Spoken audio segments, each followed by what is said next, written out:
form you.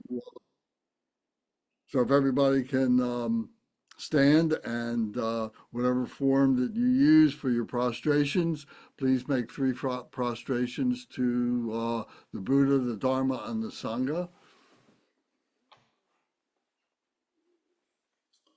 Om, ah, hum, body, speech, and mind. The Buddha, Dharma, Sangha. Om, ah, hum, body, speech, and mind. The Buddha, Dharma, and Sangha. Om, ah, hum, body, speech, and mind. The Buddha, Dharma, and Sangha. Om, ah, hum.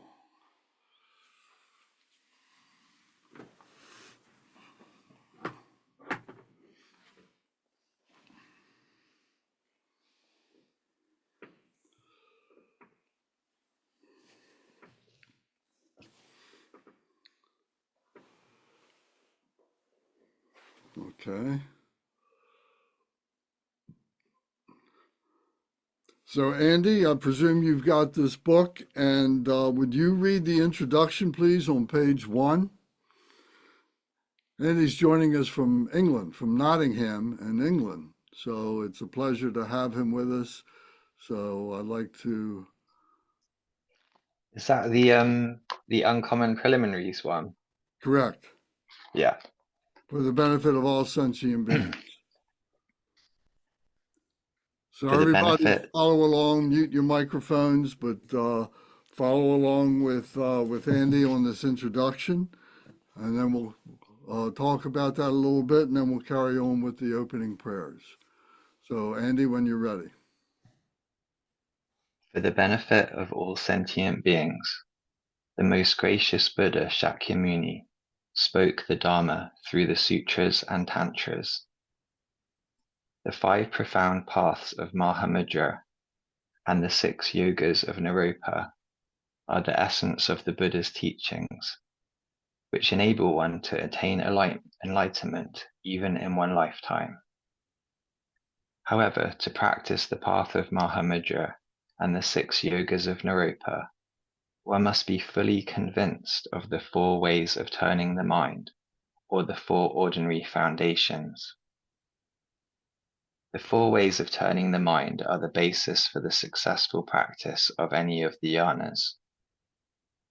Then one practices the 4 extraordinary foundations, or the Vajrayana Ngöndro, to purify the negative karma and obscurations of the mind, speech, and body, and to develop virtues.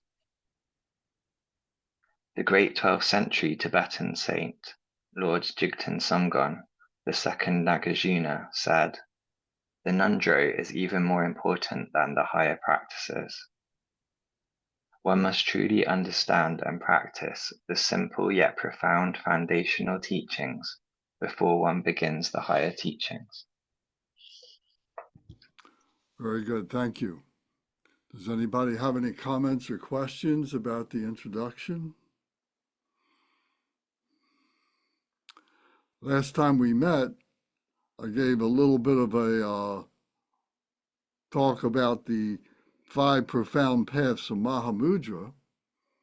So does anybody recollect what the 5 foundational paths of Mahamudra are?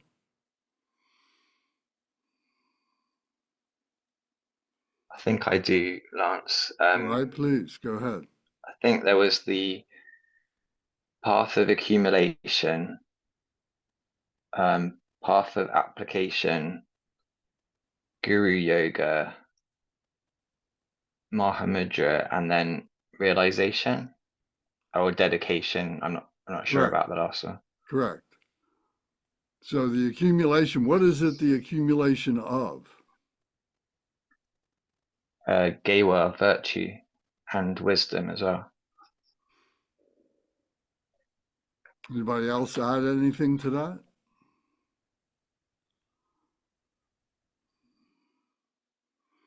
Well, loving kindness, compassion, and bodhicitta.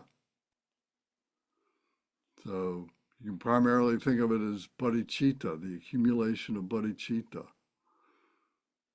And then the second was the application. How would you describe that? What is that? What is the application? How do we accomplish the the application? Is that through the yidam sadhana? Correct. It's through deity yoga. It's through our be able to transcend our human nature into the deity nature, into that essence of our of recognizing the deity within ourselves. So we apply that to ourselves, and then we turn around and apply that to all beings. So we visualize all beings as the deity. Isn't this where we put in skillful means? We certainly could, yes. We could say skillful means, absolutely. Yes. So the next one was the Guru Yoga, and this was described as the four kaya Guru Yoga. And another way of saying this is the insight, the path of insight, the Guru Yoga, to be able to recognize the four kayas, the Dharmakaya, the Sambhogakaya, the Nirmanakaya, and the Svabhavika, all within ourselves. And through each of those, we have these, glimpses of insight. So this is the insight path.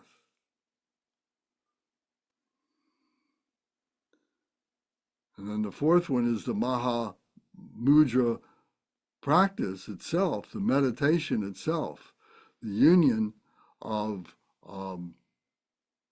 clarity, emptiness, and unimpededness. So those are the three qualities of Mahamudra. In the proper order, it would be emptiness, clarity, and unimpededness. So you might want to make a note of that, because as we continue through our studies and practices, we'll always be coming back to, well, what is Mahamudra?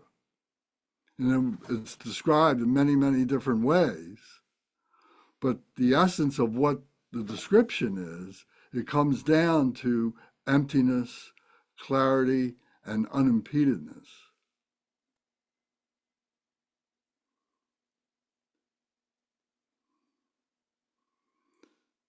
So then the fifth path of Mahamudra is the realization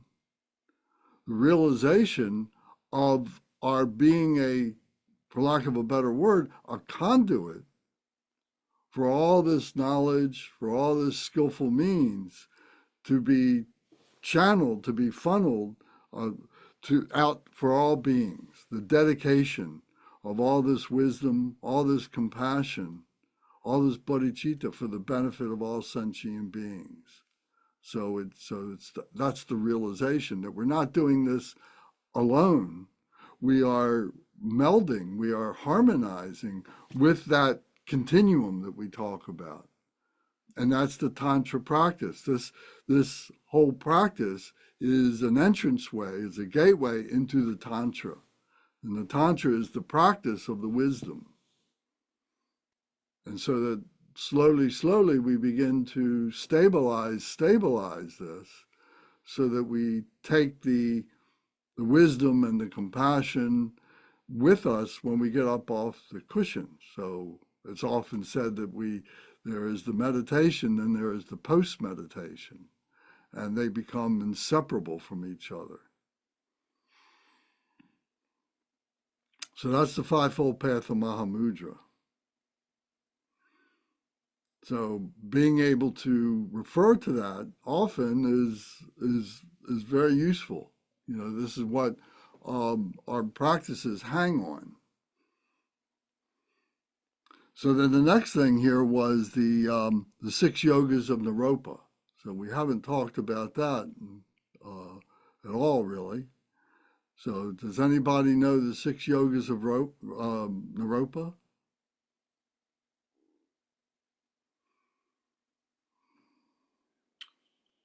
Not on any deep and definitely not any experiential level, but like a general idea of what they are, I guess. Or I Okay, think. what are they? So there's like the Tumo Okay, practices, like the Kundalini practices, and we say that's kind of like the that kind of runs through all of them, or that's kind of the foundation of the six yoga practices, maybe.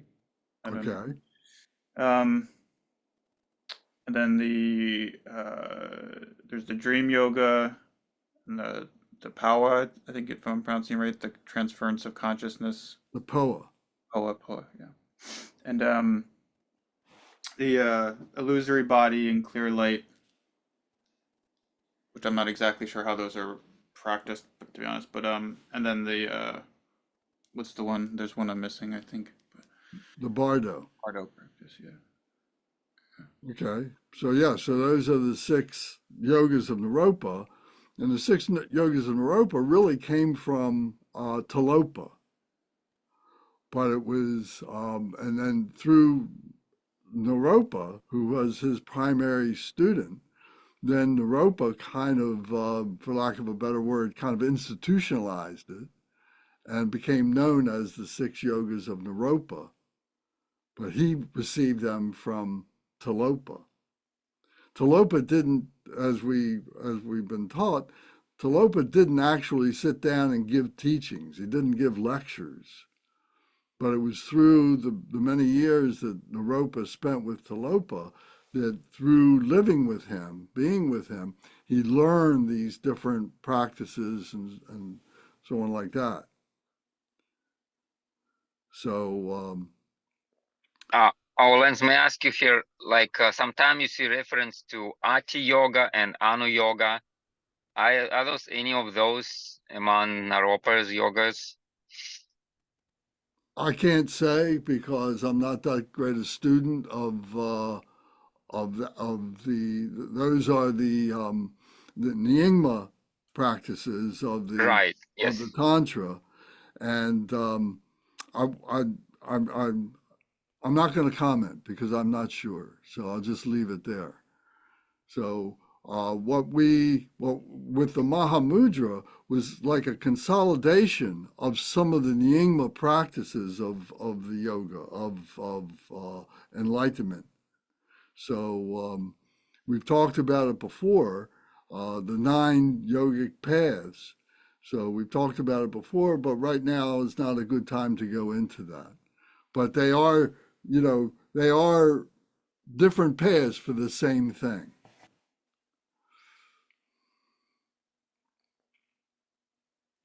So the tomo, just generally speaking, is the heat source. The our digestion, the food that we take in, the knowledge that we take in, becomes like a furnace that is generating the heat to be able to sustain our bodies, but also to sustain our mental processes and in order that we may be able to process the spiritual processes that we're all capable of and like that. So the tomo is being able to ignite that flame, that fire, that spiritual fire, to recognize that, to which literally burns away negativity and confusion. So the tomo is very important. Um, the tomo is generally not taught. Actually, the six yogas of Naropa are really not taught until after the completion of the fivefold path of Mahamudra. So what we're engaging in now is the uncommon preliminary for the fivefold path. So there is a progression. So we're looking at what's ahead of us. Not that we're going to be directly practicing that right now. We're still at the preliminary practices level. But we need to know that we're going to the fivefold path of Mahamudra, and that after that is the six yogas of Naropa. Debbie's holding up something. What is that? A book about the six yogas? Yes. That's Tsongkhapa's. That's from the Galupa tradition. So the so Mahamudra practices specifically are typically practiced before the six yogas of Naropa. Yes. Okay, I thought that that was like after like the final uh practice after the six yogas of Naropa before when I'd heard about it. I think I think the six yogas of Naropa, if I'm right, Lance, are called like completion stage of characteristics, and then you have Mahamudra. You also have Mahamudra without characteristics. So Mahamudra gets used in slightly different ways to refer to parallel practices. Well, that is true, and they are introduced, at each different of the fivefold path at different levels, and they all interconnect, but they don't all really interconnect. You can't see the whole interconnection of it until after the completion or the finalization or the realization of the Mahamudra.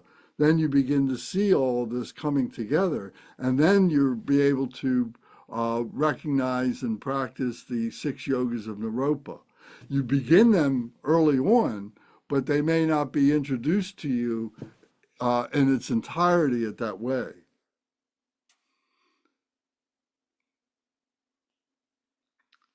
So to give another example, of the six yogas, the illusory body, that we have this illusory body and that this phenomenal nature is all illusory. And to see this as our body, to see that we are part of this phenomenal nature, to be able to recognize that, to be able to abide in that. And, that's very slippery, for most of us, being able to do that. We may grasp it for a moment. We may be able to hold on to that view for a moment, but then it slips away very quickly. We're not able to stabilize it because of our impurities, because our mental conceptions and so on are creating all these other ideas for us, and we can't stabilize on this illusory body.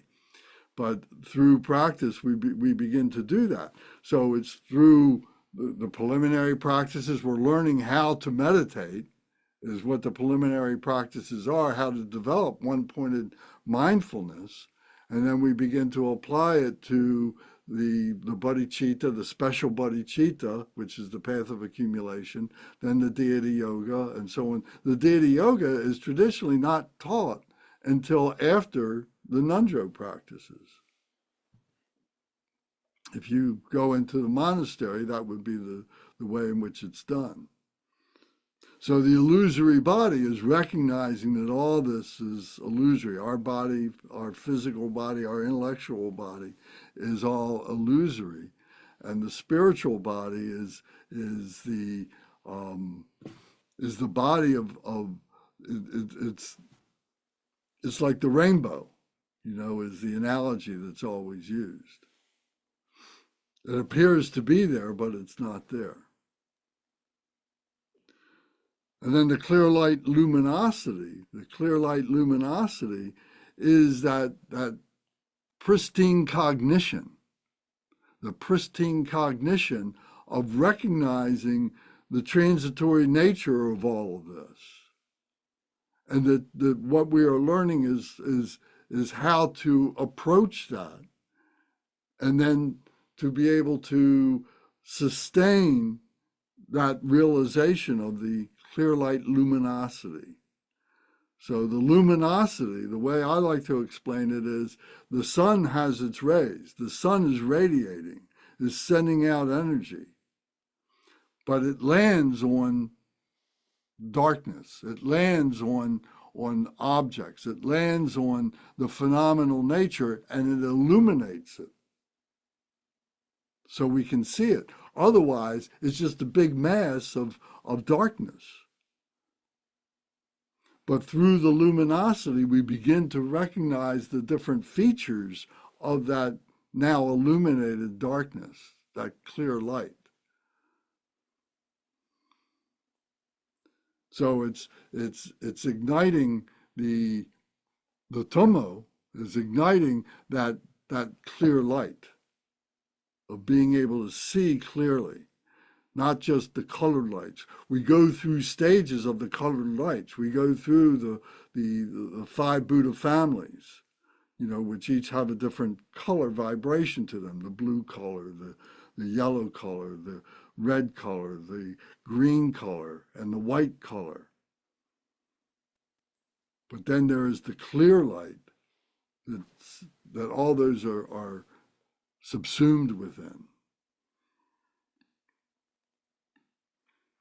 And then the next is the dream yoga, which is an entranceway into that spirituality, if you will, the spiritual mind, involuntarily through our dreams, but through our nighttime dreams, but also through our daytime dreams.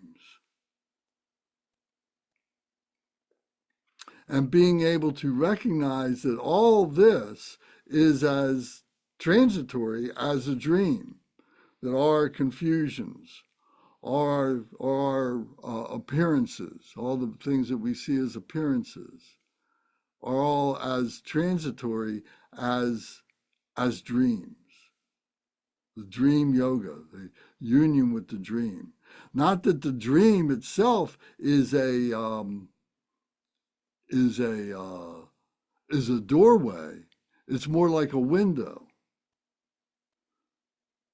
It manifests on its own. After a time, we're able to control our dreams in the same way that we think that we're controlling our lives. We can guide our dreams and so on. But that comes after, going through these other processes to be able to get to that point. And then the POA is the transference of consciousness. So the transference of consciousness, and we've been through this many, many, many, many times, because we've been born many times, we say, and we've died many times. And at each one of those junctures of those thresholds of crossing from being born to dying is a POA, is a transference of consciousness. We have our physical body, we have our intellectual body, which is all within the same thing, but we also have the spiritual body. So when we drop our physical body, the intellect goes along with it. That's why we have no memory of past things and past lives, past events, and so on like that. We can intuit them, but to say that they're absolutely true, we can only say that in a very broad sense. We can look at the story of mankind. We can look at the story of human beings, and we can put together a narrative for that. But again, that's just all conceptual. So this transference of consciousness is releasing the spiritual body that is within us in our heart center. And so we're visualizing this center channel that runs parallel to our spine and has the aperture at the crown of the head, and all the energy all comes together at the time of death, all comes together at this heart center, and we want to release it properly through the aperture. And then the visualization is that Buddha Amitabha, or the five Buddha families, is sitting on the crown of our head, and that energy goes to that Buddha. We become one with that Buddha. We melt into that Buddha. Whatever Buddha it is, it's all the same. One Buddha, them all. But it's that transference of consciousness. So there is a process by which we practice that called the POA practice. And in our tradition, the Drikung Kagyu, that is really a strong feature of our practices, the POA. So you're releasing that energy. That energy can go out, that spiritual body can exit through any of the apertures that we have in our body. It can go out through your mouth, it can go out through your nostrils, it can go out through your eyes, go out through your ears, go out through your urethra, go out through your anus. And each one of those things leads to a trap that we immediately, that energy goes and is entrapped in a level of being a human being. The six human realms that we've talked about before, and we're trapped in those realms. But through our spiritual practices, we're able to guide that spiritual energy to be able to exit through the aperture of Brahma at the crown of the head.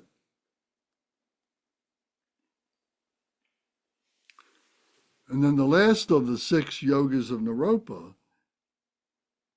are the bardo teachings. Bardo means the intermediate state.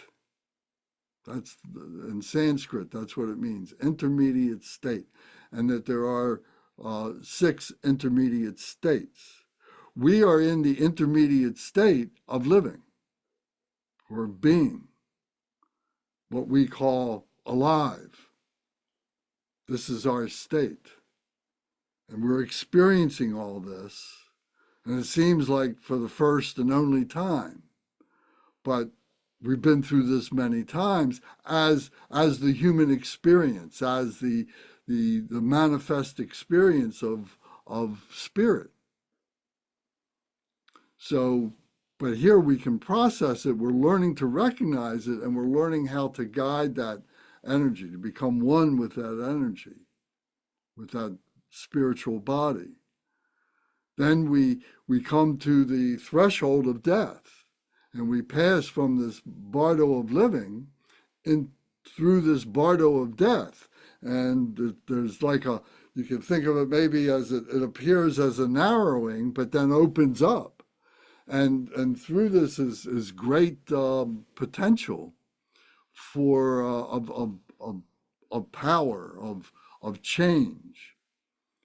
And this is, you hear all these stories about people having near-death experiences and so on, and the result of that, and they come back into their human body and they relate this experience and so on, and they say they see their whole lives flashing in front of them and so on like that, So this bardo of death is going into this and transforming, dropping the body. The physical body goes away, the intellectual body goes away, and we become pure spirit. And being able to prepare ourselves for that.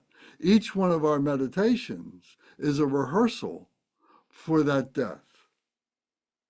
So we say that as we sit and we go through our meditations, that we are actually becoming a different being than the one who entered that meditation. If we have a true meditation, if we have an experience, a transcendent experience, then the result when we come out of that is a different person. The old person is gone. What started an hour ago, that person is now gone. There was a meditative transcendent experience during that meditation, and now there's a new person that comes out of that. So in that way, we're reborn, thinking of it in those terms, which is a rehearsal for our physical death, our intellectual death, and our spiritual death, to recognize that spirit, to be able to see that process.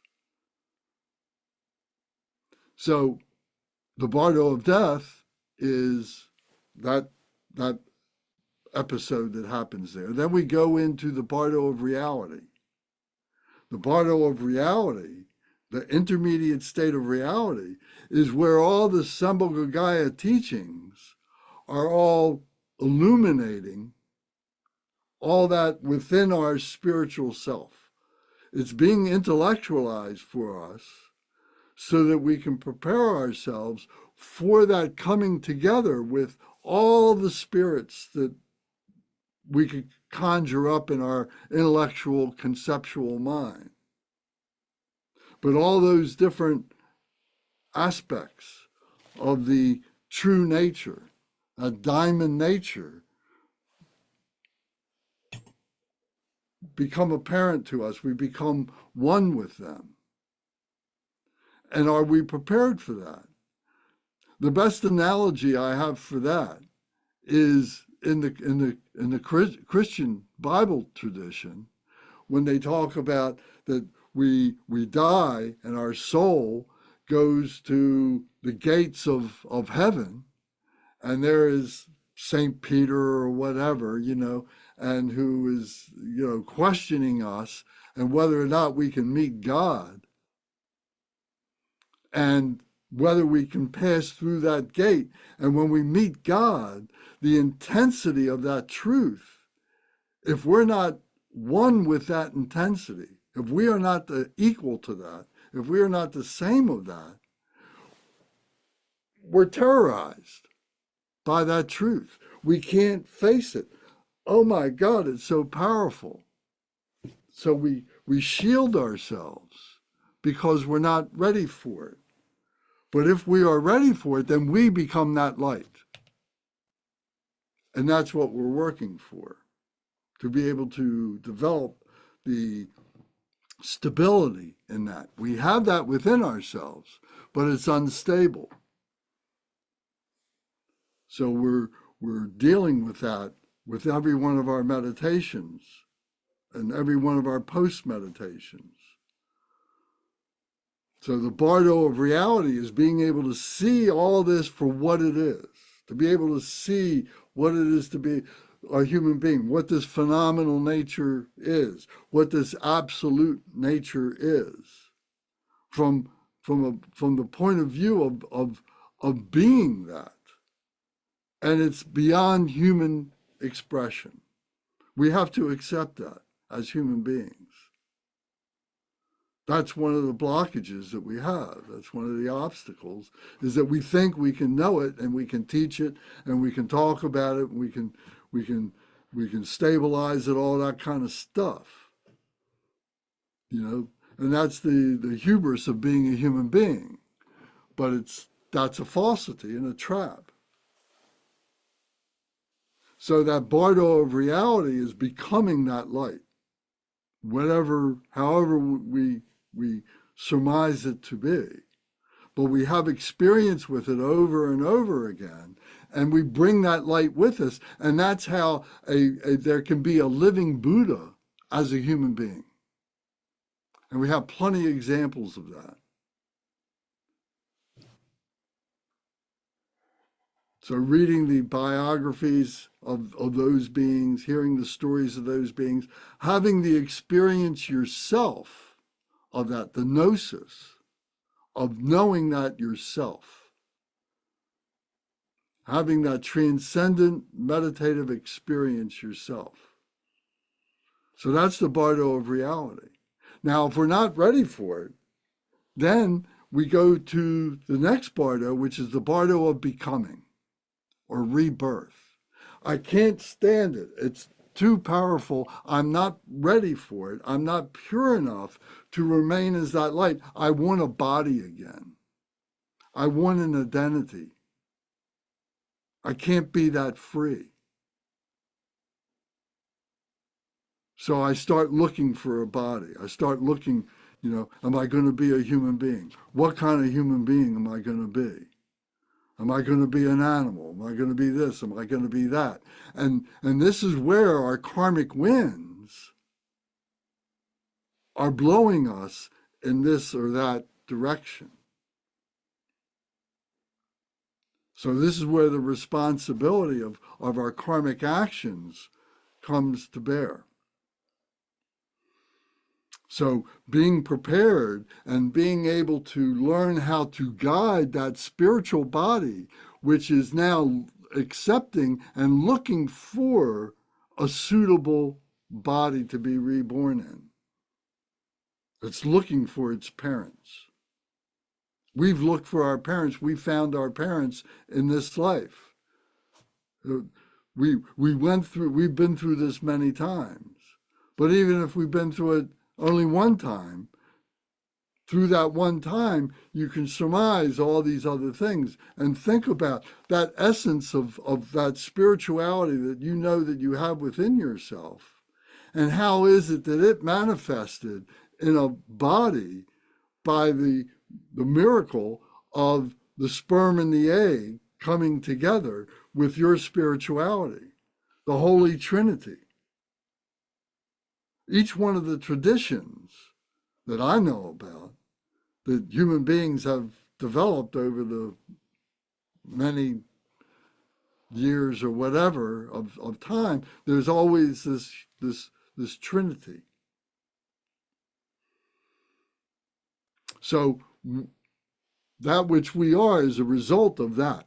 Some of it is genetic, some of it is spiritual, some of it is environmental, and so on. So we are the architects of that. We are designing that. We are looking for that. And depending on how adept we are at being able to do that, might determine some of the success and the ease of our human life when we are finally born. So that bardo of becoming is that channeling that energy, moving that energy, and being able to view all the choices and being able to make those choices. So the bardo total is the bardo is called the liberation by hearing in the intermediate state, the bardo total. And this was the greatest teaching of Padmasambhava, Guru Rinpoche, who taught this, had it written down, and then was buried for many, many years. It was a term of text. It was discovered in the 15th century. And then this was, revolutionary. This was incredible. A spiritual book that was teaching you this process of what it is to be born, go through your life, die, and be born again. So then we're born as a human being, or whatever it is that we're born as. So we go back into the bardo of living. So those are 4 bardos: the bardo of living, the bardo of death, the bardo of reality, and the bardo of becoming. But I said there were 6 bardos. Within the bardo of living, there are 2 more bardos that are experienced in this bardo. That's the bardo of dreams and the bardo of meditation. The bardo of dreams is an involuntary process where we're able to turn off our senses. We go into a sleep, a deep sleep, and we begin to have the brain is constantly active, just like our heart is constantly active. Our other organs are constantly active.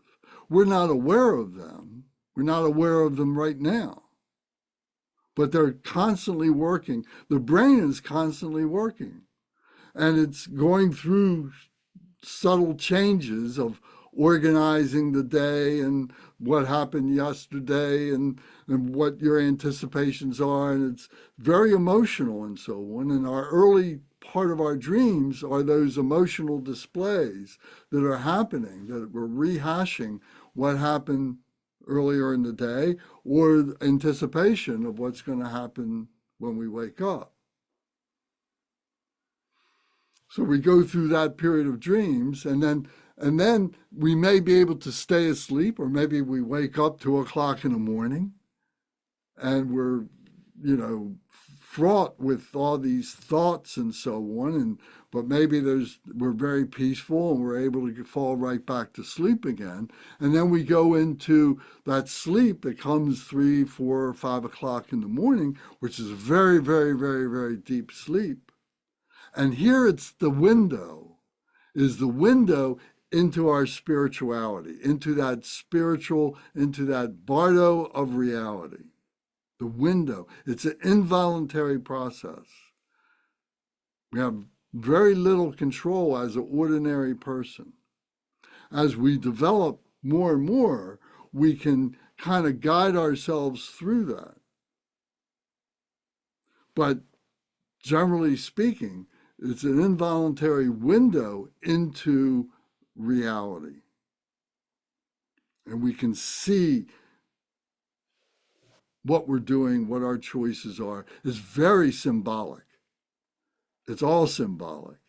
And that's why, they've developed these psychological studies and people who can analyze your dreams and so on. The goal is that you analyze your own dreams, that you begin to make sense of what those dreams are. You begin to recognize them. And through the Bardo Total, you now have a whole system of symbols by which to do that. That's the beauty of the Bardo Total, to be able to use that in our Bardo of living, in the Bardo of dreams, to be able to harness this spirituality, to focus in on this spirituality and not let all the emotions and so on overwhelm us so that we can't see that spirituality. The spiritual light is a very subtle light. But the emotions is a very, very intense light.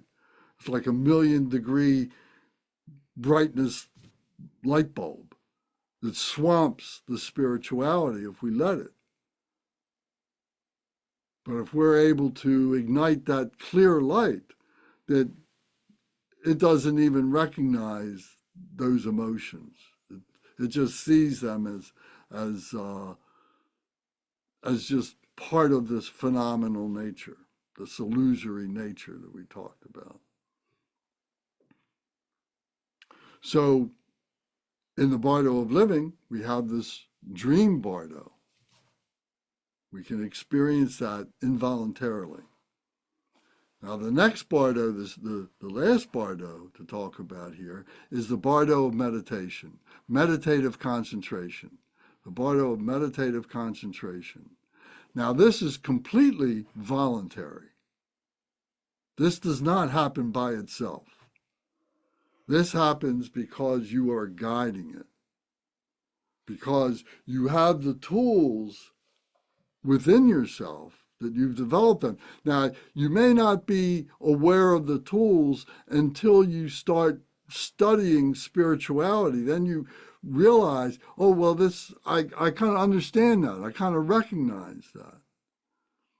Human beings are spiritual beings, whether they recognize it or not. Animals are spiritual beings, whether they recognize it or not. And of course, they don't recognize it.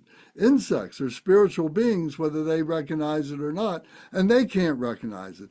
That's one of the unique things about being a human being, is that we can recognize our spirituality. And as we do that, we learn the tools of how to, what's in that tool bag of being a precious human being, of being a spiritual human being. And now we're guiding ourselves through this meditative concentration, this one-point mindfulness that we talk about so many times. And we're guiding ourselves through the Bardo experiences. We're able to recognize the phenomenal nature, and we're able to compartmentalize it. We're able to say, oh, that is a feature of being a human being, but it's not the totality of being a human being. Right now, we might think it's the totality of being a human being, but it's only very temporary. It's all impermanent. Being a human being is impermanent. But what is that true nature? What is that? It's through the meditative concentration that we're able to experience that non-conceptual, what we call non-conceptual. And maybe it opens us up to the multiverse. However you want to explain that, whether it's, we look at this one universe, uni means one, right? But maybe there's 4. Maybe there's 5 or 6. Maybe there's 16. So it's through that we are able to now develop ourselves as that light. for lack of a better word, as that light of the absolute, that absolute nature, which is indescribable, inexpressible. But yet, when we have glimpse of it, we know we had a glimpse of it, but I may not be able to explain it to you. But the more that we have glimpse and so on, the more that we're able to stabilize that, the more that we become like the sun and we're radiating those glimpses that now become like vision. Now, everything you see is through the absolute eyes of true nature. And everything you do is an expression of that. And this is where you can recognize yourself and other beings as being, spiritual beings who are doing things. And people have great power. People who are known throughout the whole world are great spiritual beings. But they may not think of it that way. They think of it as their manipulative power to be able to politically or militarily or control millions and millions and millions of people. But they're misguided. They have skillful means, great skillful means, but they have no wisdom. And then there are those that have great wisdom, but no skillful means. So to be able to bring that together, to bring both skillful means and wisdom together is to be enlightened, what we call enlightened, or to be liberated.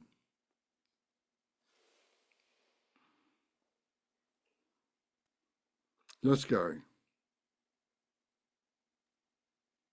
Help me understand how you can have wisdom without skillful means.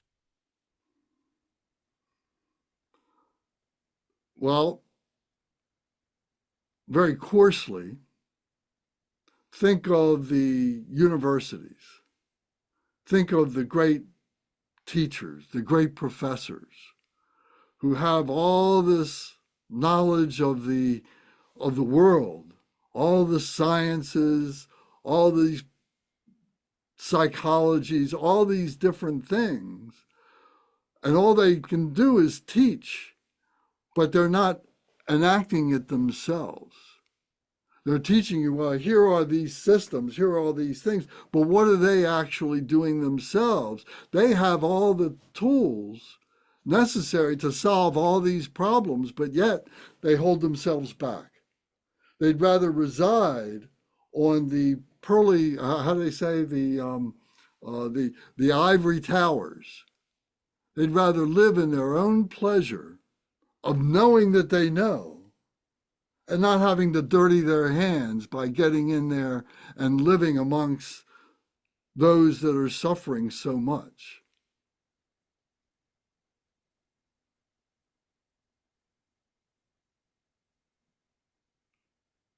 Is that an example?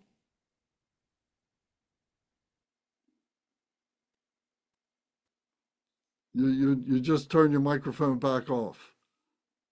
Turn it back on. I understand what you're getting at, I believe. They're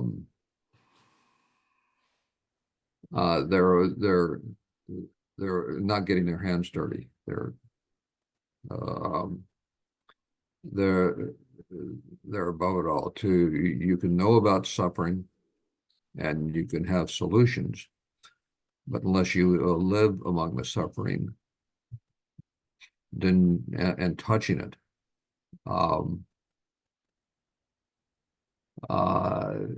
you can't.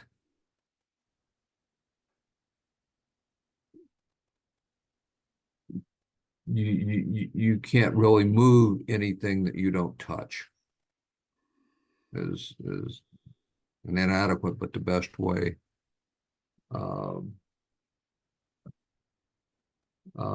Best way that I think I can say it. So I think I understand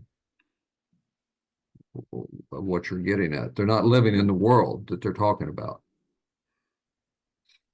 And they're not really doing anything to change it except writing about it. And the extent to which that changes it is questionable. Might change it some or it might not. So we talk about in the Deva realm, when we talk about the 6 human realms, we talk about the Deva realm or the God realm. That's that level of human being, who is so self-absorbed with their own pleasure. They have all this wisdom, but no means in which to be able to express that. They have no compassion. They isolate themselves from those that are supplicating them with their suffering to please help us, please help us, please help us. So in a very, we can solve all famine. We can solve everybody being fed right now. They can solve that. No big deal. We know how to end conflict, these wars and so on like that. We know how to do that. But yet there are those who rather manipulate human beings for their own aggrandizement, for their own pleasure.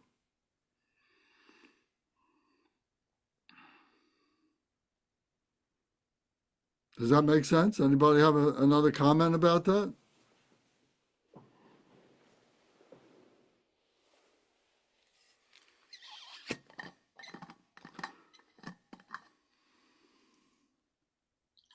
So by understanding the bardo, by understanding the intermediate state, we really begin to understand the six human realms and the 12 intermediate state, or the 12 links of interdependent origination.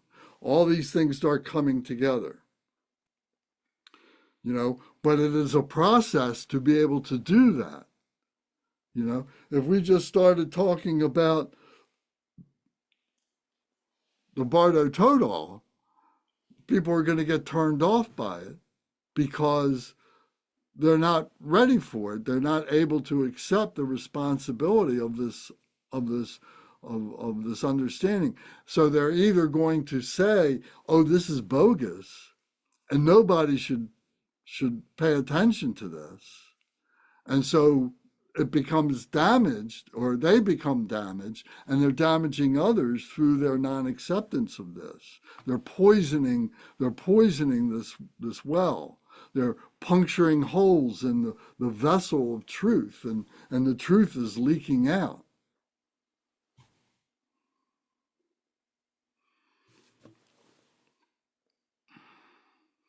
Or they're misconstruing it, and then they go off and start, using it for their own self-aggrandizement.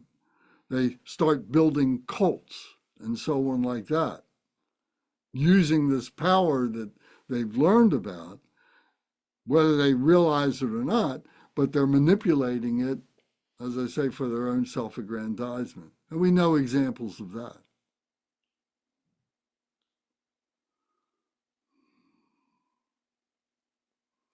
So what we're engaged in now, what we're trying to do now, is to present this to you in a way in which our 21st century minds can bring this in, process it, be able to work with it, and make it our own. That's what we're trying to do. That's what all the other teachers are trying to do. And all these teachers have their own method to be able to do that. So finding those people that,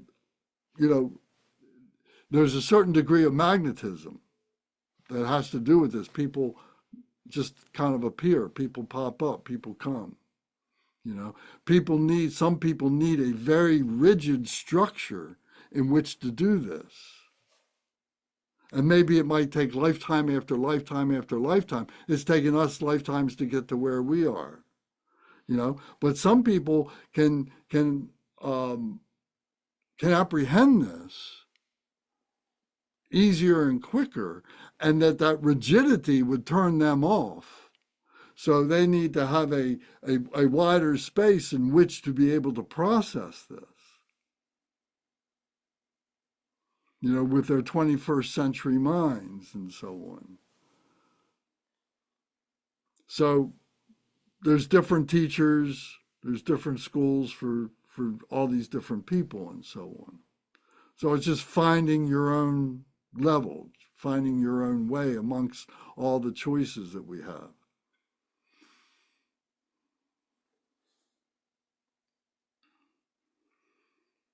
So for us, you know, we use these scriptures, we use this system of Buddhas because it is the most articulate, it is very repeatable, and it's teaching at its very core ego loss, how to get rid of the ego, or how more than that, how to control the ego. You don't annihilate the ego. You control the ego. You control your mind. So this is what we're trying, this is what we're learning to do, bit by bit, piece by piece.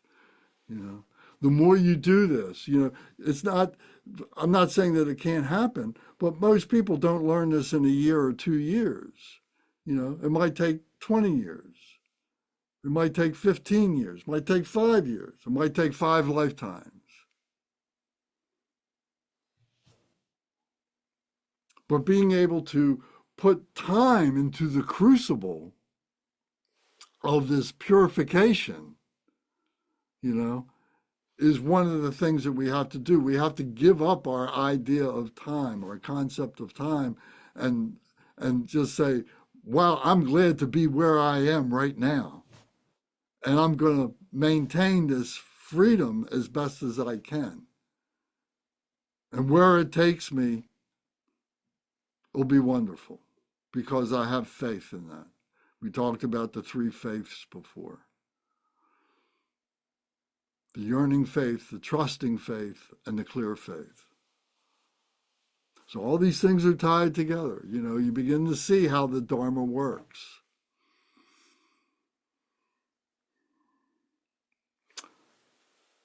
Any questions or comments about this?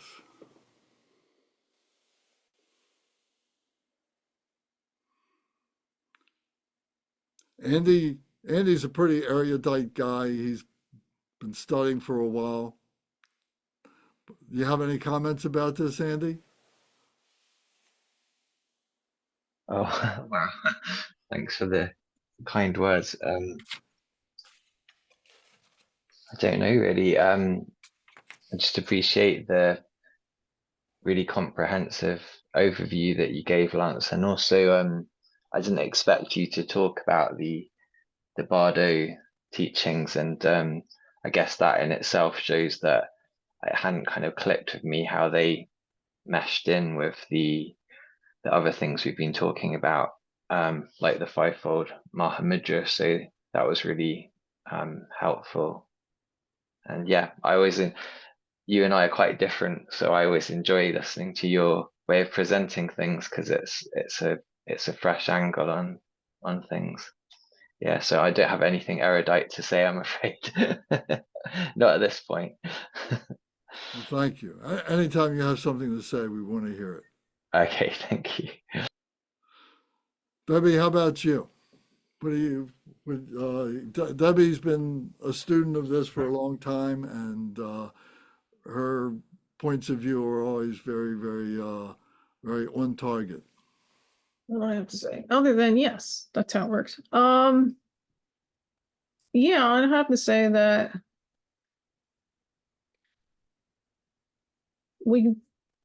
I'm not a big fan of structure, but as we go through this, every time we do, you learn new things, profound new things. And there are many, many teachings. Fortunately, at this point, you can attend teachings all over the world. For the pandemic, it was difficult to do that, right? You would actually have to show up. So you're in a time where you can access a tremendous amount of wisdom and skillful means. You can, virtually sit at one of Gachin Rinpoche's teachings and see bodhicitta in action. And every time you do this, every time you pick up the book, every time you listen, you're learning more. And looking at the same texts over and over again, you're learning more. And a lot of it is just getting out of your own way. A lot of it is, oh, you've been saying that. I have sat in this very temple and you have said that 10 times. And now I understand what you mean. And it's ego is definitely something you want to get rid of. But it's humbling in this very positive sense. You are learning so much and it helps put you in context. A lot of our trying to kill our ego is work. It's not fun. It's look at Milarepa, he's literally being beaten by his teacher as he's being thrown out of the temple. A lot of it is not fun, but having access to these teachers is a great way of managing your ego, and in a way that maintains this incredible sense of wonder that we have these wonderful people who are now all over the world, and we now have access to those teachings. So I think that's what I would want to add. Thank you. Appreciated Debbie you saying about that you struggle with structure, because I think I'm the same. That's not my natural way to approach things. I think for me the reason that I kind of started to engage with this group and Lance's presentations was an awareness that without structure you can easily miss things. So for me it's a good way of kind of reviewing and seeing where I've got gaps. At the same time I do really struggle with it, and I know Lance is really thoughtful about thinking about how the Dharma's adapted to the kind of lives that a lot of us lead.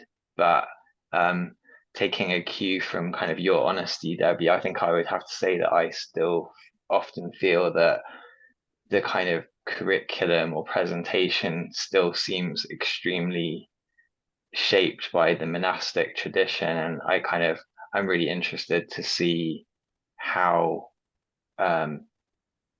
the lay and monastic sanghas working together continue to develop a kind of path for lay people that doesn't just relegate lay people to some kind of lower status and recognizes the great opportunities that lay people have to practice in a really kind of deep and thoroughgoing way, but maybe just sometimes it has to be in a slightly different way. So I'm really interested to see where that whole conversation and process goes, I guess. Yeah, I'm chaotic good. My alignment is chaotic good. If you play Dungeons and Dragons. Yeah, no, you're right. And it's true. I'm no great shakes. I really am not. But when you look at Chandrakirti and a few of the Indian yogis, they go into like Chandrakirti going into Nalanda University, which was very, very structured, and nobody liked him. But I'm not nearly at that level. So I'm still going in there with humility and just like making it work. And that's another great thing about the Drikung Kagyu, that it is very practice based, and it's not like nobody else is doing practice, they are. But you know, making the rubber hit the road is that's how you do accumulate wisdom. You know, taking bodhisattva vows from people who, you know, for whom bodhicitta is, they just do that every day. Yeah, it's an adaptation. But again, you know, on Zoom, there's a pretty low transaction cost, whereas you used to have to take, you know, time and money to get to the temples, and now you don't have to worry about that element. And so you can just wake up, roll out of bed, and you know, if you are not somebody that deals well with schedules, you know, you are being, it's a huge advantage to be able to do that, to just turn on your computer and connect with, well, everybody who's here. We're all learning from each other. We're all interesting people. And, you know, some of us don't live that far from each other, and we wouldn't have this exposure anyway else. So thank you, Lance, again, for setting this up. No, thank you. You're welcome. I'd like to point out that, you know, we talk about this many times. We talk about top down and we talk about bottom up. The top down is that process that we go through the bardo. When we go through the bardo of living, to the bardo of death, into the bardo of reality. That's top down. We're surrendering to the death, and we are thrust into the bardo of living, into the bardo of reality. Top down. There was no control. It's just something that's inevitable for us as being temporary human beings. And we're in that bardo of reality. We've been in that bardo of reality many times. Where were we all before we were born? In that bardo of reality. Where do we go when we die? Into that bardo of reality. So we just don't remember it because it's so subtle. But as we begin to investigate through the bottom-up teachings, we begin to identify, or we begin to remember, we begin to see the elements of that process of the top down.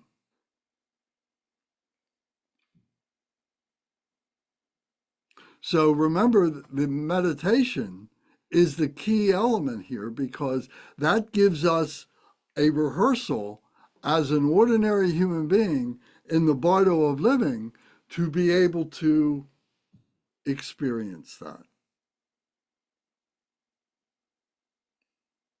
So my point here is, don't discount the practice. The practice is the main thing.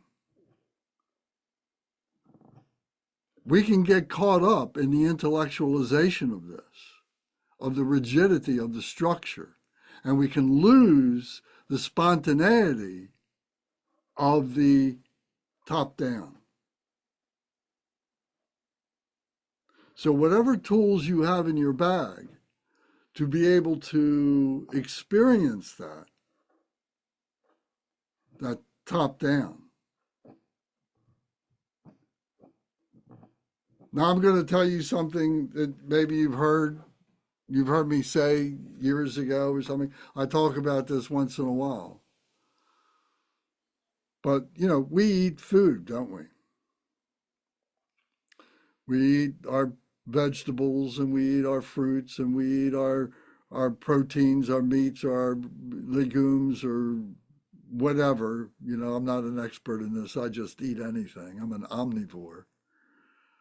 You know, but it gives us the energy to burn that poa fire, or the tomo fire. It gives us that energy to be able to sustain our physical body, to be able to sustain our intellectual mind and our body. And within that, then we're able to be able to have these spiritual awarenesses and so on like that. But it begs the question, well, is there a spiritual food? And what is that?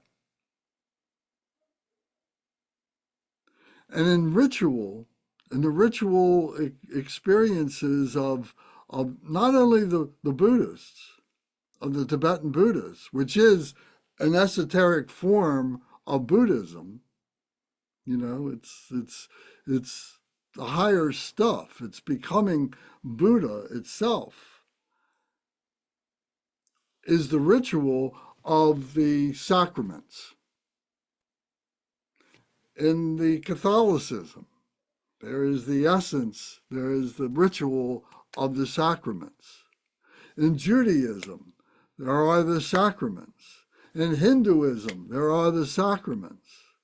They all have these kinds of this ritualistic food to turn on, to recognize, to allow to come out this spirituality. South America had it, North America had it, Africa had it, Asia had it, Europe had it, they all have it. You know, what am I talking about? Am I talking about psychedelics? What does the word psychedelic mean? Now, as I saw Alex shaking his head, what does psychedelic mean? Psyche is the mind, and delic means food. So food for the mind. But what it is not a food just for the intellect, but it's a food for the spirit in terms of being able to break down or unify that intellectual mind and that spiritual mind. So the sacraments that we take today, the ritual sacraments that we take today, when we go into any one of the Dharma centers, or we go into any one of the synagogues, or we go into any one of the churches, those sacraments are all symbolic. They're wine, they're bread, they're water, they're saffron, they're herbal seeds, herbal medicines that are made by the lamas, by the masters, and so on like that. And at the very least, they have an emotional response to them. But what if in the beginning, in ancient times, in the formative times, that these things were real things that were harvested from the forests, that were harvested from the earth? There was food just like the food that we eat that sustains our body. There was this that sustained that. And you can look through many of the myths and the ancient stories, the fairy tales and so on like that, that many of these all have that elixir. And how powerful that is, how transformative that can be. It's a catalyst for opening up power center, just like our physical body power center is opened up with the proper foods that we eat, that we can have these other foods that open up our spiritual centers. So I'm not suggesting anybody run out and start getting involved with these things. It's a very serious thing to do. But at the same time, it's like medicine. And if the analogy is that we're all ill because of our emotions and our confusions, this is the kind of medicine that can help you break through. The validity of the process is do you need the medicine? No. It may save a couple years, it may save some time, it may thrust you into that situation of being able to find that bringing the two minds together. But the key is, can you do it naturally without it? And that's the real key. So Alex, you're shaking your head back and forth, up and down and everything. I can hear it rattling. What comments do you have on this? Well, you're bringing up very hard issues. At Johns Hopkins, where I work, there is like almost a whole department now building up to study those things. And of course, they recognize like it's not easy thing to do, but some people really need it, like coming out of challenging situations, tough situations, with PTSDs and all that, and they may need that extra boost temporarily, shift their mind frame into something else. But for rest of us, we don't. We probably better take this gradual approach, and I think we should be grateful there is such a tradition. I mean, many traditions actually that can wake us up gradually to our kind of spiritual presence and life, and our own give us path to develop. And I think today you wonderfully summarized in all these different yogas that we can engage and that help us progress on these paths. I never heard anybody like bringing it all together in one session, in one monologue. So it was good to put it all together for myself. So thank you, and also hearing other people's opinions is valuable as well.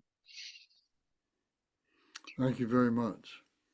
Yeah, like in a different tradition, like you can see, Templars, Masons have their own ways, in ancient Egypt, through pyramids, initiations, they had their own ways to wake up person's spirit and realize there is something more beyond physical senses, beyond physical body, and then start to live the higher and, in a way, spiritual life, and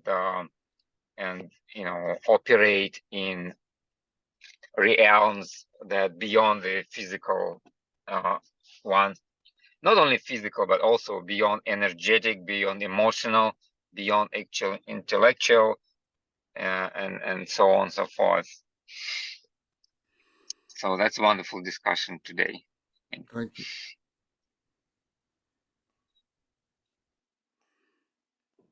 Matt, how about you? You're a psychologist, a counselor. What do you think of what we were just talking about? Regarding like psychedelics and using compounds like that as part of the path. I mean, I think it could be a powerful thing for some people, and I've heard it be, even just like in the world of Dharma or spirituality, something that's been a great like entry point for a lot of people, or open things up for people. To Alex's point, it seems like there's a lot of promise in the research around psychedelic assisted therapies, like MDMA assisted therapy for PTSD, and they use like psilocybin assisted therapies for different things, and so I think there's potentially, if used in a responsible way, great benefit. I think there's potential for harm as well for people. I think it's something to be treated, yeah, cautiously or with a lot of respect, depending on what people have going on and their own kind of predispositions or mental health as well. Things like this that it's it can go the other direction too at times, but I think there's a lot of potential and value in it. I do. Very good. Thank you. I want to say that I've met with both Dr. Roland Griffiths and Dr. Richard Williams, who are the founders of the program at Johns Hopkins. And Roland Griffiths came to meditations that I used to have in Baltimore years ago because of his interest in being able to link the two things and so on. And we had many conversations, and yes, it's really, really good stuff, and a lot of research is going into it, and there's and it's becoming legitimized. When I was a kid, or I was younger, let's put it that way, in my 20s and so on, it was illegitimized. But now, all these years later, it's being, recognized that yes, there is great potential here for great good. But just like Matt said, any medicine can be a poison or taken in the wrong dosage. And the same thing with this kind of medicine as well. So it needs, intelligent use to be able to know how to use it, but it doesn't negate that there is there is a reason to use it. So my point here would be, some people have a hard time meditating. Some people have a hard time being able to focus.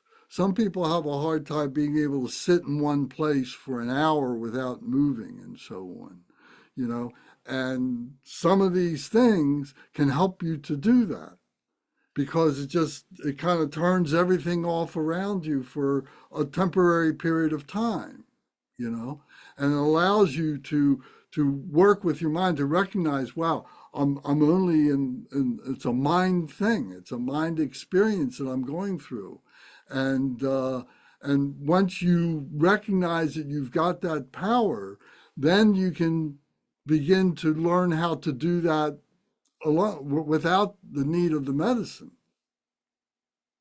So it helps to show you your potentials in those ways. So that's where there's a practical use for this. And it doesn't mean that you got to go around, doing mushrooms or something like that, but you can be doing more, and it's more pervasive now, or ubiquitous. I mean, in every neighborhood, every community now, there are, places, dispensaries and so on. And people are using it for the CBD properties to be able to rid local pain and so on. It's effective for that. But the THC, and I'm talking about for marijuana, cannabis, has great great possibilities there too. So for those who are needing to break through and not having great success, that might be helpful. Gary, what do you think about that?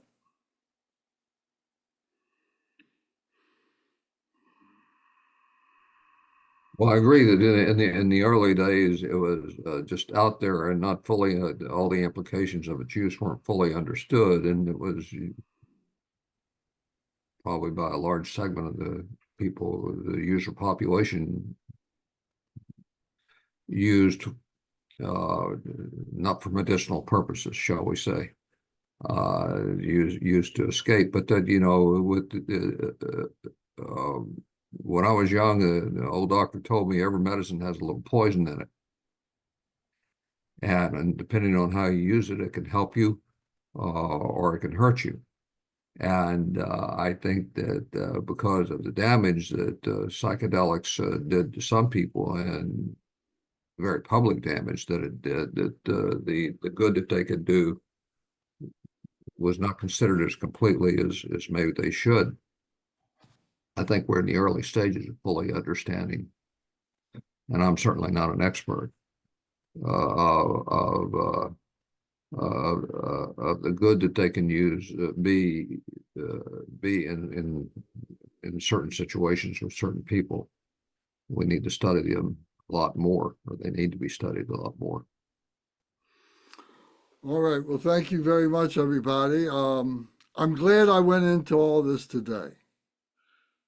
This is Easter. This is my favorite holiday. Like I said, this is the arising, from the dead into something that we didn't expect. So this is. So anyway, so let's take a break and come back, and then we'll do this practice. We'll go through it. We're not going to do an elaborate, long practice, but to do the practice, because the practice is what we need to do, is the natural way to do the transformation of purification and so on. So that's what this is about. So let's take a break. Come back at, let me see here. Can we come back at 5 minutes to the hour, 5 minutes to 12 or 11 rather, and then we'll start. We'll do an abbreviated opening prayers, and then we'll launch right into the refuge practice. Okay. So please try and maintain a mindfulness, and we'll see each other in a few minutes. Thank you all for coming back. When time is limited, we can do our opening prayers by reciting just the short refuge prayer that's on page 9 in our book, and the four immeasurables on page 10. Page 9, the short refuge prayer, the first two lines really are the refuge, and the second two lines in that particular prayer is bodhicitta. So you're doing both refuge and bodhicitta in one prayer. But we'll do page 9 and page 10. Page 10 is the enumeration of the four immeasurable qualities of bodhicitta. So we begin. In the Buddha, the Dharma, and the Sangha most excellent, I take refuge until enlightenment is reached. By the merit of generosity and other good deeds, may I attain Buddhahood for the sake of all sentient beings. In the Buddha, the Dharma, and the Sangha most excellent, I take refuge until enlightenment is reached. By the merit of generosity and other good deeds, may I attain Buddhahood for the sake of all sentient beings. Sangye chodang soki chonam la, Zhangzhu bardu dagni kapsuchi, dagi jinsoki pe sonamgi, drola penshir sangye jupasho. May all mother sentient beings, boundless as the sky, have happiness and the causes of happiness. May they be liberated from suffering and the causes of suffering. May they never be separated from the happiness that is free from sorrow. May they rest in equanimity, free from attachment and aversion. May all mother sentient beings, boundless as the sky, have happiness and the causes of happiness. May they be liberated from suffering and the causes of suffering. May they never be separated from the happiness that is free from sorrow. May they rest in equanimity, free from attachment and aversion. Manam kadam yan pesam chentam she dewa dang dewe gurdang dambar jorchi. Dognal dang donal gi gudang drawar jorchi. Dugnal me pe de wa dang mi dra wa jor chi. Ne ring chak dang ni dang dra wei. Tang nam la ne pa jor chi. The seven-limb prayer. Whatever merit I have gathered through prostrations, offering, confession, rejoicing, beseeching, and praying, for the sake of the enlightenment of all sentient beings, all this I dedicate. Chak sa wadang cho ching sa pa dang, Jesu yi rang kol sing so wa yi, ge wa jung se da gi ji sag pa, Tam she zog pe shang zhub shir no. 4 ways of turning the mind. First, this kind of leisure and endowment is supremely difficult to obtain. When we obtain this body, which is easily lost, do not waste it meaninglessly, but rather use it to attain the ultimate liberation, joyous result. Take a moment and contemplate precious human life.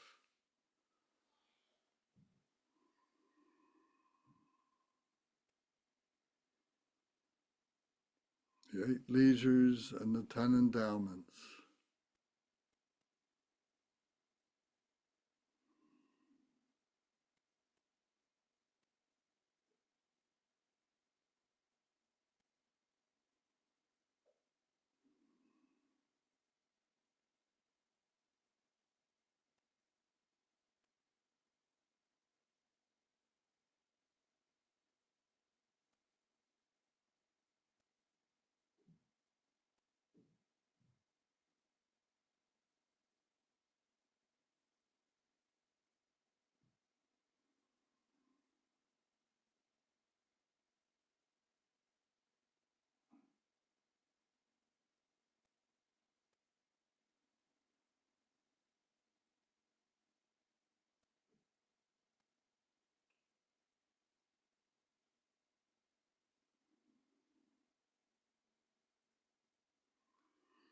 Okay.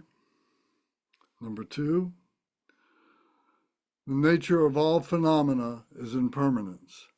Death is a certainty for all who are born. Death can descend any time, like a drop of morning dew on a blade of grass. Quick, it is time to make effort for the essence of the Dharma. Contemplate impermanence.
Okay. Number 3, The fruits of one's positive karma is happiness. Suffering is the fruit of negative karma. The inexorable karmic causation is the mode of abiding of all dharmas. Henceforth, practice the dharma by distinguishing between what should be practiced and what should be given up. Contemplate karma, cause, and result.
Okay.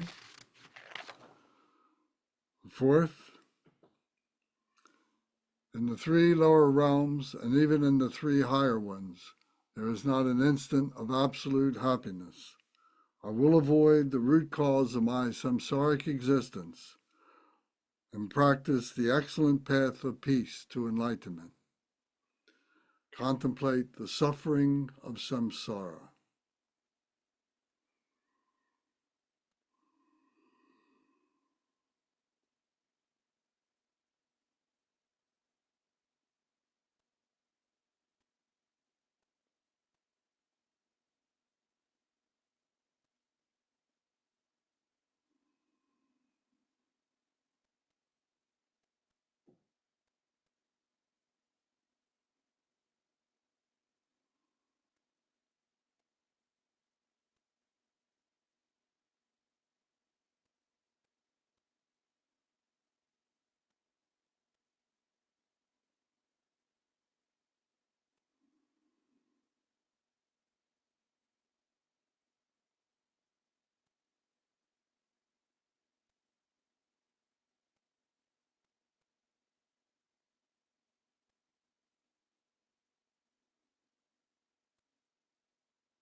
Okay.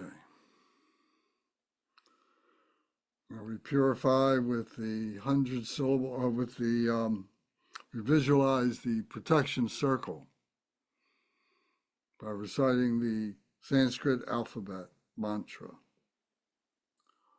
Om, a, I, o, vi, li, o, ang, a, kaka, gagana, zazana, tada, dadana, tada, dadana, papa, babama, yawalawa, saha, kriya, soha. Om, a, I, o, vi, li, o, ang, a, kaka, gagana, zazana, tada, dadana, tada, dadana, papa, babama, yawalawa, saha, kriya, soha. Oma, I, Ri, Li, O, Kaka, Gagana, Zaza, Zazana, Tata, Dadana, Tata, Dadana, Papa, Babama, Yawalawa, Saha, Kriya, Soha. The mantra of interdependent origination. Om Yadharma Hetu Pavawa Hetu Takan Taragato Heo Watatata Takasa Yonarada Evamwadi Mahashamani Soha. Om Yadharma Hetu Pavawa Hetu Takan Taragato Heo Watatata Takasa Yonarada Evamwadi Mahashamani Soha. Om Yadharma Hetu Pavawa Hetu Takan Taragato Heo Watatata Takasa Yonarada Evamwadi Mahashamani Soha. In English, all phenomena arise from causes. Those causes have been taught by the Tathagata. The cessation, too, has been proclaimed by the great ascetic, the Shamaniye. So be it. Next is the 100-syllable purification mantra, once in English, 3 times in Sanskrit. Om Vajrasattva Samaya, help to protect my vow, to purify myself. May you remain firm with me. Grant me the complete satisfaction. Grow with me. Be loving towards me. Grant me the attainments to master the powers beyond body and nature. Show me all the deeds of body, speech, and mind. Make my mind heart good, virtuous, and auspicious. Revel in the bliss of the 4 joys, O Blessed One, who embodies the essence within me. Do not abandon me. Grant me the realization of the indestructible nature. Make me one with you. Thus, I signify my unity with non-duality. Om Vajrasattva Samaya Manupalaya Vajrasattva Tenopa Drista Dredo Me Bhava Sutto Kayo Me Bhava Supo Kayo Me Bhava Anuraktu Me Bhava Sara Siddhi Me Prayatsa Sara Karma Sutsa Me Sitsan Shriya Kuruhung Ha ha ha ha ha ho Bhagavan Sara Tathagata Bajra Mame Mansa Bajri Bhava Mahasamaya Sattvaha Om Vajra Sattva Samaya Manupalaya Vajra Sattva Tenopa Drista Dredo Me Bhava Sutto Kayo Me Bhava Supo Kayo Me Bhava Anuraktu Me Bhava Sara Siddhi Me Prayatsa Sara Karma Sutsa Me Sitsan Shriya Kuruhung Ha ha ha ha ho Bhagavan Sara Tathagata Bajra Mame Mansa Bajri Bhava Mahasamaya Sattvaha Om Vajra Sattva Samaya Manupalaya Vajra Sattva Tenopa Drista Dredo Me Bhava Sutto Kayo Me Bhava Supo Kayo Me Bhava Anuraktu Me Bhava Sara Siddhi Me Prayatsa Sara Karma Sutsa Me Sitsan Shriya Kuruhung Ha ha ha ha ha ho Bhagavan Sara Tathagata Bajra Mame Mansa Bajri Bhava Maha Samaya Sattvaha. Increasing mantras. Om Sambar Sambar Bhimanasar Mahazamba Hung. Om Sambar Sambar Bhimanasar Mahazamba Hung. Om Sambar Sambar Bhimanasar Mahazamba Hung. Om Sambar Sambar Bhimanasar Mahazamba Hung. Om Sambar Sambar Bhimanasar Mahazamba Hung. Om Sambar Sambar Bhimanasar Mahazamba Hung. Om Sambar Sambar Bhimanasara Ma Zambo Hum.